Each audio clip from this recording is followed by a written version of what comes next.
The promotion changed Maya's office. It changed her title. It changed her paycheck.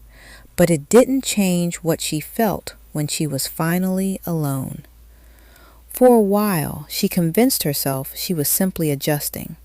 She stayed busy. There were emails to answer, meetings to prepare for, goals to reach. Another project, another deadline, another reason not to stop. At home, the silence felt uncomfortable. So she turned on the television, picked up her phone, scrolled for a while, ordered something online she didn't really need. Not because she wanted the item, but because it gave her something else to focus on. The feeling disappeared, at least for a little while.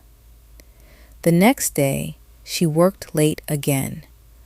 On the drive home, she called a friend. When the conversation ended, she immediately started a podcast. Not because she loved listening, but because silence had become unfamiliar. One Saturday morning, she realized something. From the moment she opened her eyes, there was always something filling the space. Work, music, social media, shopping, television, cleaning, planning, even self-improvement had become another way to stay occupied. She wasn't relaxing, she was escaping, not from other people, from herself. She had become so accustomed to staying busy that stillness felt unsafe. The moment life became quiet, her mind became loud. Questions she had postponed for years suddenly appeared.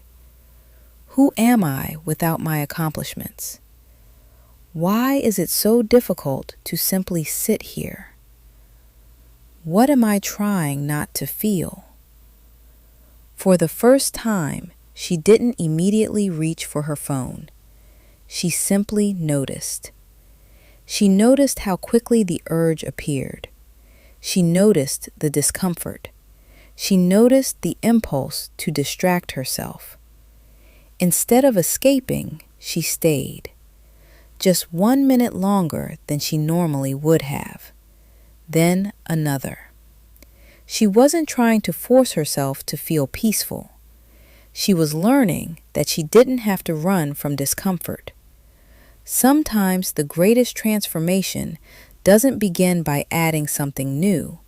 Sometimes it begins by no longer needing to escape what has been there all along. Because freedom isn't found in never feeling uncomfortable. Freedom begins when you no longer need distraction to avoid yourself. Maybe the pattern isn't that you're too busy. Maybe you've simply become uncomfortable with stillness. The question isn't, what do I need to escape from today? The question is, what might I discover if I stayed?